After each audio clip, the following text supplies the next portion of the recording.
Hello everyone, this is Parvez sir. Welcome back to our YouTube channel accountancy with Parvez sir. तो आज class 12 commerce के लिए हम theory की क्लास में नया चैप्टर स्टार्ट कर रहे हैं, कैश फ्लो स्टेटमेंट। इसके वेरी शॉर्ट क्वेश्चन मैंने इससे पहले की वीडियो में अपलोड किए हैं कैश फ्लो स्टेटमेंट के। आज शॉर्ट क्वेश्चन लेकर मैं आया हूँ, जल्दी से जुड़ जाइए आप और जल्दी सब्सक्राइब भी कर लीजिए हमारा चैनल यूट्यूब पर अकाउंटेंसी विद परवेज सर। चलिए करते हैं आज की क्लास हम स्टार्ट। तो कैश फ्लो स्टेटमेंट में बहुत अच्छा टॉपिक है। इसकी थ्योरेटिकल जो क्वेश्चन है वो कई सारे क्वेश्चंस इंपॉर्टेंट हैं जो बार बार पूछे जाते हैं, और आज के जो दो क्वेश्चन मैं लेकर आया हूँ वो बहुत इंपॉर्टेंट है। चलिए करते हैं आज स्टार्ट आज की क्लास हम। तो सबसे पहले तो क्वेश्चन को रीड कर लेते हैं। क्वेश्चन हमसे क्या पूछ रहा है, देखिए, mention the items of sources of cash in cash flow statement. कौन कौन से ऐसे सोर्स हैं जिनसे कैश आता है, कौन कौन से सोर्स। देखिए, कोई भी कंपनी में कहाँ से कैश आता है, कैश फ्लो स्टेटमेंट में जो कैश का इनफ्लो होता है वो कहाँ कहाँ से होता है, ये चीज़ हम इस क्वेश्चन में पढ़ेंगे। तो कैश का इनफ्लो कहाँ कहाँ से कैश आ रहा है, तो कहाँ कहाँ से कैश आ रहा है, तो बात करें the major sources of cash are. Major source, देखिए जनरली अगर हम कंपनी की बात करें कि कंपनी में कैश कहाँ से आता है, तो सबसे पहली बात करें हम कहाँ से कैश आता है। सबसे पहली बात तो यह है कि इशू ऑफ शेयर। जब भी कंपनी कोई भी अपने शेयर इशू करती है तो कंपनी को फंड मिलता है। कंपनी जब भी डिवेंचर इशू करती है तो भी कंपनी को पैसा मिलता है। कंपनी लॉन्ग टर्म लोन लेती है, तो कई सारी ऐसी एक्टिविटी होती है कंपनी की जिनसे कैश का इनफ्लो होता है, तो वही आज पढ़ने वाले हैं। सबसे पहली बात करें the major sources of, major source में पहला पॉइंट है cash received from operations. Operations का मतलब तो ऑपरेटिंग एक्टिविटी जो होती हैं, जैसे ऑपरेटिंग एक्टिविटी मतलब होता है गुड्स सेल करना। तो जब हम गुड्स सेल करते हैं तो जो भी एक्सपेंसेस माइनस करने के बाद में जो भी कैश मिलता है, या जैसे हम बात करें कि अगर आप गुड्स सेल कर रहे हैं तो गुड्स सेल करने में जो भी कैश का इनफ्लो हो रहा है वो मेजर सोर्स है कोई भी कंपनी का। ऑपरेटिंग एक्टिविटी में ये सभी एक्टिविटीज आती हैं, जैसे गुड्स का सेलिंग, ठीक है ना, डिस्ट्रीब्यूशन, ये सभी चीज़ें ऑपरेटिंग एक्टिविटी में आती हैं। तो जो पहला सोर्स है वो है कैश रिसीव्ड फ्रॉम ऑपरेशंस। जो जो भी कंपनी के ऑपरेशंस होते हैं, जो भी ऑपरेटिंग एक्टिविटीज होती हैं जिनसे कंपनी बिजनेस करती है, तो बिजनेस की इन सारी ऑपरेटिंग एक्टिविटी में जो भी कैश आता है वो मेजर सोर्स है। पहला पॉइंट हमारा हो गया। दूसरा, cash received from issue of shares. इसकी मैं बात कर रहा था अभी, cash received from issue of share. तो इशू ऑफ शेयर, कंपनी जब भी अपने शेयर इशू करती है, चाहे वो इक्विटी शेयर हो चाहे प्रेफरेंस शेयर हो, जब भी कंपनी कोई शेयर इशू करती है अपनी, तो उसके बदले में कंपनी को कैश रिसीव होता है। Cash received from issue of debenture. जब भी कंपनी को लॉन्ग टर्म लोन की रिक्वायरमेंट होती है, लॉन्ग टर्म फंड की रिक्वायरमेंट होती है, तो कंपनी अपने डिवेंचर इशू करती है। और जब भी कंपनी अपने डिवेंचर इशू करती है तो कंपनी को लॉन्ग टर्म के लिए एक फंड मिलता है। ये भी कैश इनफ्लो का एक सोर्स है, ठीक है ना। तो अभी जैसे ऑपरेटिंग एक्टिविटी से कंपनी को कैश मिला, इशू ऑफ शेयर से कंपनी को कैश मिला, इशू ऑफ डिवेंचर, डिवेंचर जब भी कंपनी इशू करेगी तो उससे कंपनी को कैश मिलेगा। Next, cash received from long term borrowing. ये लॉन्ग टर्म बोरोइंग का मतलब क्या है, कंपनी लंबे समय के लिए जब लोन लेती है, लंबे समय लॉन्ग टाइम के लिए जब भी कंपनी लोन लेती है तो कंपनी को कैश का इनफ्लो होता है, ठीक है ना। कई सारी एक्टिविटीज होती हैं लॉन्ग टर्म लोन लेने के लिए। तो लॉन्ग टर्म लोन के लिए, लॉन्ग टर्म बोरोइंग के लिए जो लंबे टाइम के बाद उनको इंटरेस्ट पे करना होता है, एक आगे बहुत टाइम बाद में उसका पेमेंट करना होता है, तो वो लॉन्ग टर्म बोरोइंग कहलाती है। कंपनी इस तरह से फंड रेज करती है। Cash received from sale of fixed assets. अब कंपनी के पास जो भी फिक्स्ड एसेट्स हैं, अगर उनको सेल करती है तो भी कंपनी को कैश का इनफ्लो होता है। तो हम ये पढ़ रहे हैं कि कैश का इनफ्लो कहाँ कहाँ से होता है, कैश कहाँ कहाँ से कंपनी के पास आता है। तो अगर कैश की बात करें, कैश फ्लो स्टेटमेंट में कहाँ कहाँ से कैश आ रहा है, तो हमने पढ़ा कि cash flow from operating activity, पैसा जो आ रहा है वो ऑपरेटिंग ऑपरेशन से आ रहा है। इशू ऑफ शेयर से आ रहा है, इशू ऑफ डिवेंचर से आ रहा है, लॉन्ग टर्म लोन लेने से आ रहा है। Sale of fixed assets, company अपनी फिक्स्ड एसेट्स जो है ना उनको सेल कर रही है, उससे कंपनी को पैसा मिल रहा है। Cash received from sale of investment. अब जो कंपनी ने इन्वेस्टमेंट कर रखा है, कहीं कहीं जगह पे कंपनी ने इन्वेस्टमेंट कर रखा है, तो उन इन्वेस्टमेंट से पैसा आ रहा है कंपनी को, तो वो कैश का एक इन्फ्लो है। Cash received from dividend interest etc. तो कंपनी ने कहीं और पे अपना पैसा इन्वेस्ट कर रखा है, कोई और कंपनी में इन्वेस्ट कर रखा है, तो वहां से कंपनी को अगर डिविडेंड रिसीव हो रहा है, या कंपनी ने किसी और कंपनी के डिवेंचर परचेस कर रखे हैं, या कोई और सिक्योरिटी में पैसा लगा रखा है तो उससे इंटरेस्ट मिल रहा है, तो इस तरह से कंपनी को कैश का इन्फ्लो होता है। कई सारे सोर्सेज हैं, तो हम इसमें पढ़ रहे थे कि मेन आइटम्स कौन कौन से हैं कैश फ्लो स्टेटमेंट के। मेन आइटम मतलब कैश फ्लो स्टेटमेंट में जो कैश लिखा जाता है, कैश फ्लो स्टेटमेंट में जहां जहां से कैश आता है, तो कहां कहां से, सबसे पहले cash flow from operation, cash received हो रहा है ऑपरेशन से।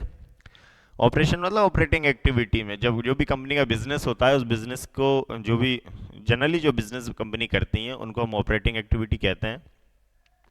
इश्यू ऑफ शेयर से, इश्यू ऑफ डिवेंचर से, लॉन्ग टर्म लोन लेने से, फिक्स्ड एसेट सेल करने से, और इन्वेस्टमेंट सेल करने से, कंपनी अपने इन्वेस्टमेंट भी सेल करती तो भी पैसा आता है, या कंपनी को कहीं से डिविडेंड रिसीव होता है, या इंटरेस्ट रिसीव होता है। तो ये सारे मेजर पॉइंट्स हैं जब कंपनी को कैश का इनफ्लो होता है। ठीक है, तो इसको आप अच्छे से याद कर लीजिए। सिंपल सा क्वेश्चन है, बहुत सिंपल सा क्वेश्चन है। ये सारी चीजें हमने पढ़ रखी हैं कि कैश कहाँ कहाँ से आता है कंपनी के पास में।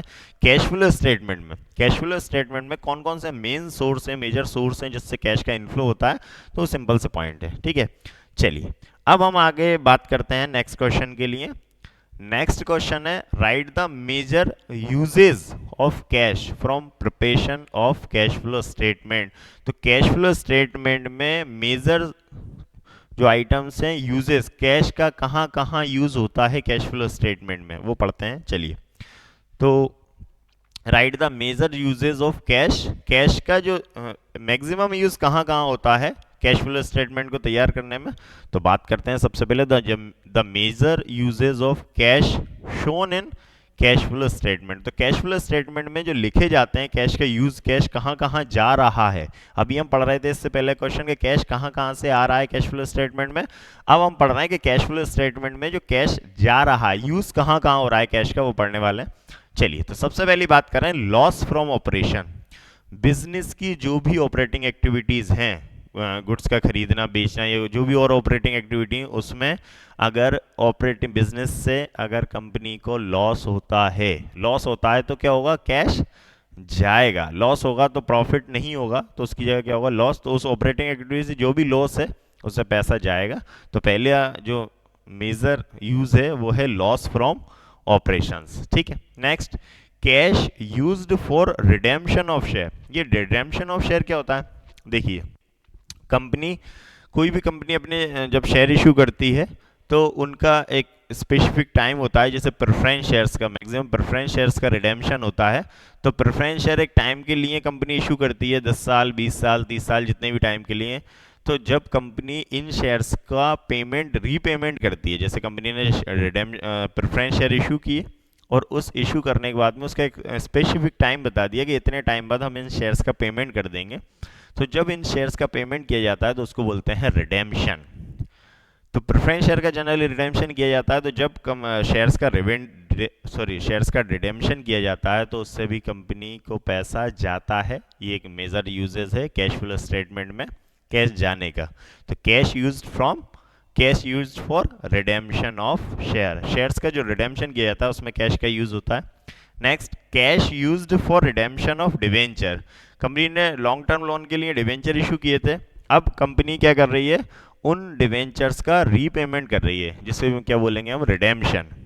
डिवेंचर का रिडेम्पशन मतलब दोबारा से पेमेंट कर देना। तो दोबारा से पेमेंट का मतलब है कि पेमेंट जो डिवेंचर इशू किए गए थे उसके लिए जो पैसा कंपनी को आया था, अब उसका एक स्पेसिफिक टाइम निकल गया।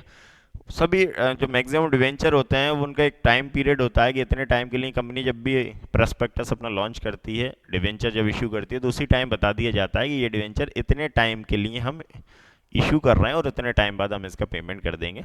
तो उसमें भी जब कैश जाता है तो कैश का यूज होता है डिवेंचर के रिडेम्पशन में। ठीक है, कैश फ्लो स्टेटमेंट में।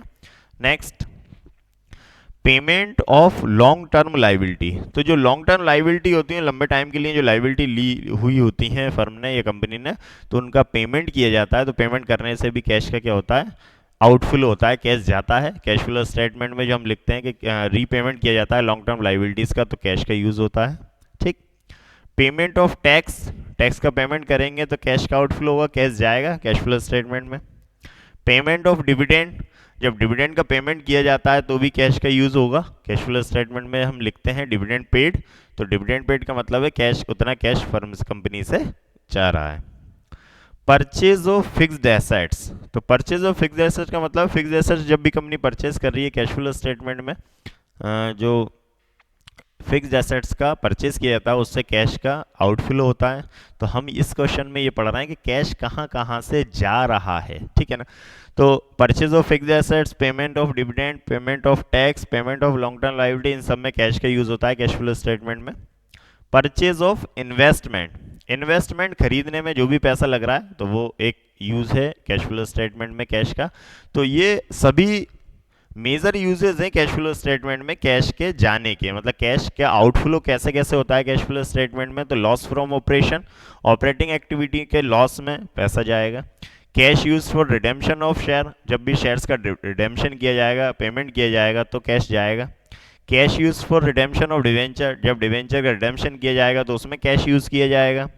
Payment of long term liability, जब लॉन्ग टर्म लायबिलिटी का पेमेंट किया जाएगा तो उसमें कैश का यूज होगा। पेमेंट ऑफ टैक्स, टैक्स का पेमेंट करेंगे हम तब कैश का यूज होगा। पेमेंट ऑफ डिविडेंड, डिविडेंड दिया जाएगा शेयर होल्डर्स को तो उसमें कैश का यूज होगा। परचेज ऑफ फिक्स्ड एसेट, जब भी फिक्स्ड एसेट परचेज की जाएगी तो उसमें कैश का यूज होगा।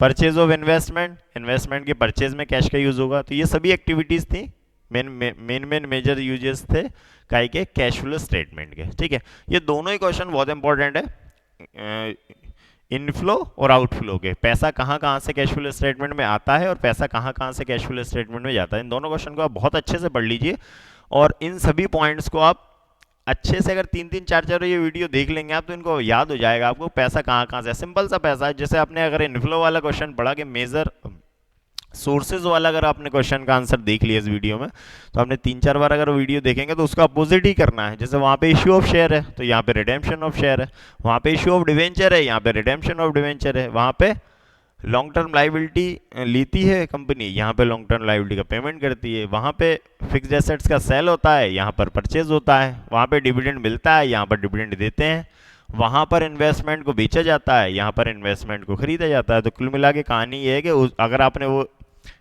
यूज मतलब कौन सा क्वेश्चन इनफ्लो वाला अगर क्वेश्चन आपने याद कर लिया तो ये क्वेश्चन ऑटोमेटिक आपको याद हो जाएगा। मिलते हैं नेक्स्ट वीडियो में फिर से कुछ नए टॉपिक लेकर। आप जुड़े रहिए हमसे और पढ़ते रहिए अकाउंटेंसी और जल्दी सब्सक्राइब भी कर लीजिए हमारे channel accountancy with Parvez sir. Next video में फिर से कुछ नया टॉपिक लेकर मैं मिलता हूँ कुछ नए क्वेश्चन के साथ में। तब तक के लिए thank you and good bye.